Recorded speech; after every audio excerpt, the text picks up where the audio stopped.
In that moment of complete silence, just after waking up, Din Din felt a buzzing ring in her head, as if her heart had stopped beating.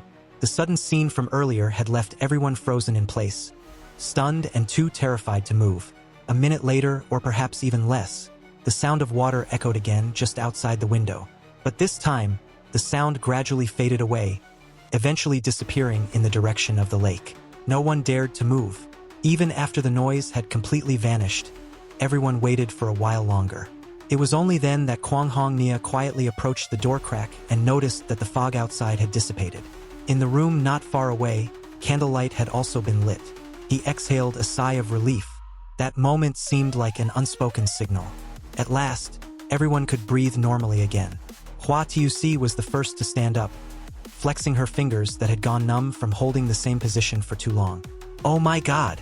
Jung Chu also let out a breath of relief. Only then did he realize that Din Din was looking at him with a reproachful gaze. He quickly withdrew his hand from her shoulder. Kwang Hong Nia looked Din Din up and down with a slightly stern expression. "If it weren't for Brother So's help, you'd probably be in real trouble.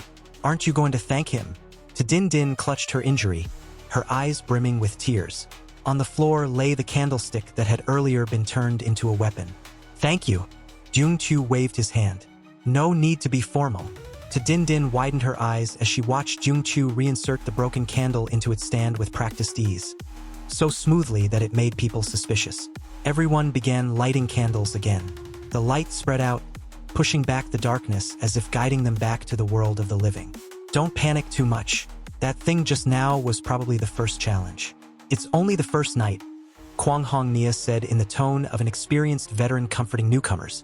"Let's clean up and get some rest," Hua Tuc said, taking the candlestick from Jung Chu, lighting it, and placing it on the table.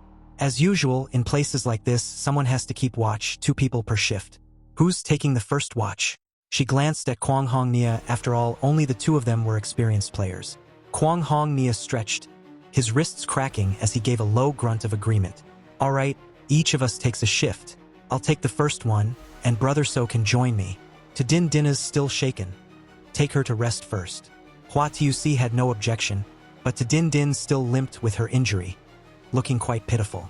Searching around the room, she found some packets of ointment wrapped in oil paper under the wooden bed chest. After checking them, Hua Tuc led Din Din behind a bookshelf and helped her apply the ointment. When done, Hua Tuc found a bed to lie down, only to see Din Din following behind with a pitiful expression. "Sleep in another bed. Sleep by yourself," she frowned. Not daring to disobey, Din Din meekly shuffled to another bed. Because of her injury, she had to lie on her stomach. But Jung Chu could tell that the earlier incident had deeply shaken her. There was no way she'd get a peaceful night's sleep. Jung Chu and Kwang Hong Nia sat at the table, seriously fulfilling their night watch duty. Time passed slowly. Jung Chu glanced over and saw Hua Tuc breathing evenly. She had likely fallen asleep. "Brother So, about what happened back at the flour mill, I might have gone overboard. Didn't expect you to be a player in this round. I thought you were just some curious kid. But as you know, that place had its share of weirdness." Kwang Hong Nia's tone was now friendly, like 2 old friends chatting. "I understand. You were just looking out for me," Jung Chu replied sincerely. Hearing Jung Chu call him Big Bro, Kwang Hong Nia's lips curled slightly, clearly in a good mood. "You're a reasonable guy. Meeting like this must be fate. If you don't mind, call me Brother Kwang, and I'll call you Brother So. If we work together, maybe we'll have a chance to survive." He then glanced at Hua Tuc's bed and leaned closer to Jung Chu, whispering as if sharing a secret. "You're new, so you might not know all the rules. In this world, the danger doesn't just come from the supernatural, it comes from people too. Don't trust anyone too easily, whether they're NPCs or teammates." Jung Chu looked surprised. "What do you mean, Brother Kwang?" "In a place like this, it's unrealistic to think everyone can make it out alive. Someone always has to stay behind. There are no rules here. People will do anything to survive." Then his tone shifted. "Anyway, your best chance is to find someone trustworthy to team up with. Increases your odds. To be honest, I'm a criminal investigator," Kwang Hong Nia said, sitting up straighter with an air of authority. "This is my 3rd time entering a world script. I've got some experience. If you have any questions, feel free to ask." "What do you do for a living?" Jung Chu gave a wry smile. I just work part-time at a bubble tea shop. I thought everyone was telling the truth at first. Kwang Hong Nia still smiled, but his gaze had changed. You must be joking. A bubble tea worker who knows about paper talismans and understands them so well. I just read a lot when I have free time. Folk feng shui, ghost stories, superstitions. Paper talismans are simple stuff. I know a bit about other things too. Jung Chu maintained a sincere look, careful not to give anything away. Kwang Hong Nia didn't fully believe him but didn't push either, just laughed it off. Then I must have judged wrong. Didn't expect such talent at a bubble tea shop. Hope we can work well together. Might just find a way out. I'll be counting on you, Brother Kwang. Jung Chu replied, reaching out for a firm handshake. Kwang Hong Nia nodded. As for what happened today, I think it's because the Fong family did something wicked in the past. Wronged the dead. Now the grudge won't dissipate, and a ghost has returned for revenge. I once recorded a video at the flour mill. Thought it was nothing, but when I played it back, I heard a strange singing in the background. Same opera voice we heard earlier. That's right, the script is called Fong Man Kui Hai. Jung Chu noted. Kwang Hong Nia nodded in agreement. Exactly. So unless something changes, we're probably facing a ghost that sings opera. Tomorrow morning, let's split up and search. Try to uncover who this ghost is before nightfall. Also, we need to investigate what the Fong family did to get their whole clan wiped out. Oh, and Brother So, be careful around Su Dai Luke. There's something off about him. What do you mean? I suspect he's taken lives before, and not just one. Perhaps realizing that his words had been a bit harsh, Kwang Hong Nia smiled again, trying to smooth things over. Brother So, this is only my speculation. In short, you just need to stay a little cautious. After that, the two chatted idly about all sorts of things. The more they talked, the more they felt in tune with each other. You called me Big Brother Kwang. I called you Brother So. It was as if we had known each other for a long time despite meeting only today, close like family. Feeling a bit sleepy, Kwang Hong Nia glanced through the crack in the window to check the situation outside. After confirming that nothing seemed unusual, he went away Hua Tuc, while Duong Tu went to call to Din Din to change shifts.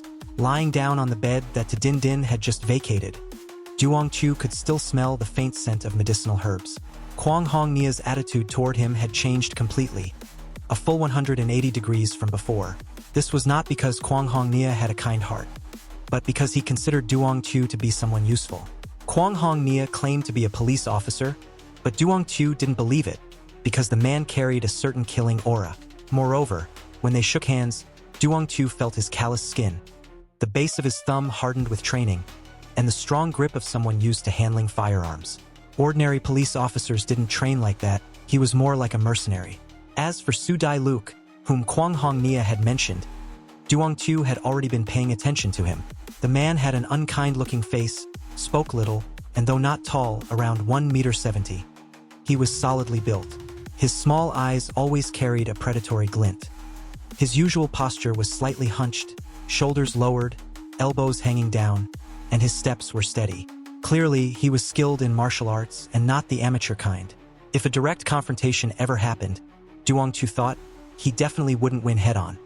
Striking first would be the only way to gain the upper hand. Hua Tuc too was no ordinary person. A woman in her early 20s who could remain calm and unflustered in a crisis. This was not the temperament one would expect from an average technical school teacher. As for Ka Long, Duong Tu recalled his peculiar habits.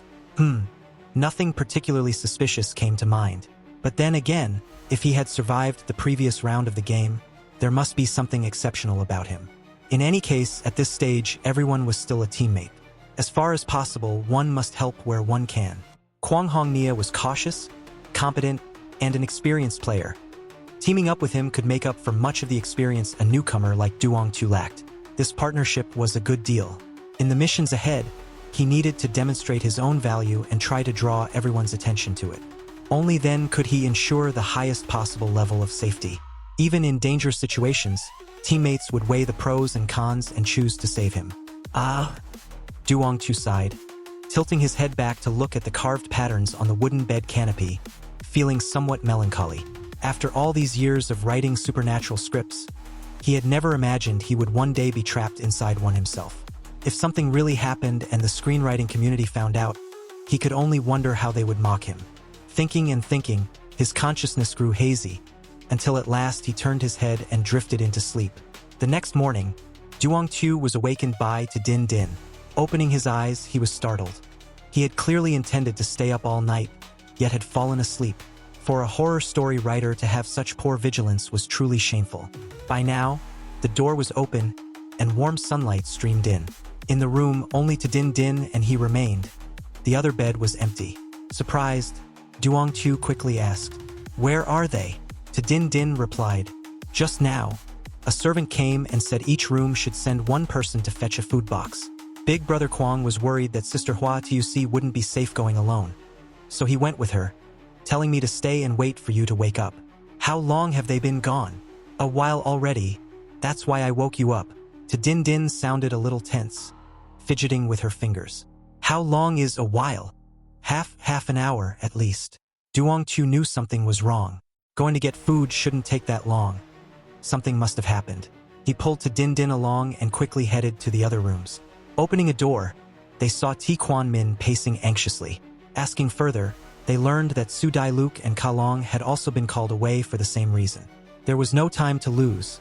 The three of them immediately retraced the route they had taken yesterday. At a corner in the corridor, they heard the sound of arguing, mixed with sobs. Following the noise, they arrived at a large courtyard.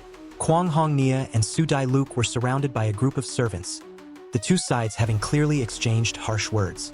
Getting closer, Duong-tu slipped through a gap in the crowd and saw, in the middle of the courtyard, a corpse covered with a white cloth, only the legs and cloth shoes visible, the whole body soaked through. "What happened?" Duong-tu asked, squeezing in. Ka Long shouted angrily, his expression sour. "Damn it! Someone died. What's that got to do with us? It's not like we killed him." The leader of the opposing side was a burly, rough-looking man with a scar at the corner of his eye. "What kind of talk is that? You think we called you here for nothing?" Listening for a while, Duong-tu grasped the gist. Early that morning, a servant in the mansion had gone to the water vat in the back courtyard to fetch water. As soon as he lifted the lid, he was horrified. A human face floated up. Someone had drowned inside. Duong-tu stepped forward and slowly lifted the white cloth. Underneath lay a young servant, eyes wide open in death, unblinking. Looking closer, Duong-tu suddenly recognized him.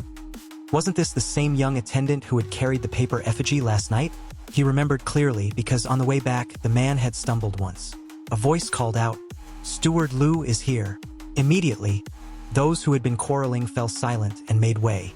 Moments later, a man in a silk long robe entered, flanked on both sides. He had a hooked nose, thin lips, and slanted eyes, the very same old man who had led the paper-burning ritual last night. So this was the mansion's steward. Without wasting words, Steward Lu waved his hand. A burly servant strode forward and slapped the opposing leader twice, hard enough to draw blood from his nose and mouth, leaving him dazed. "I already know what happened. Tun Amao's death was simply bad fate. It has nothing to do with anyone else. Carry the body away and give his family some money as consolation." Lifting his eyelids, he swept his gaze around, his voice heavy and full of threat. "This matter ends here. If anyone dares to speak nonsense outside and tarnish the Feng family's name, don't blame me for being merciless." It was clear that Steward Lu held great authority. After his words, those who had been making a scene fell instantly silent, bowing their heads, not daring to breathe too loudly. Seeing that the situation was under control, Steward Lu turned to look at Duong-tu's group. His face showed no expression at all. "Honored guests, the master has awakened and wishes to see you."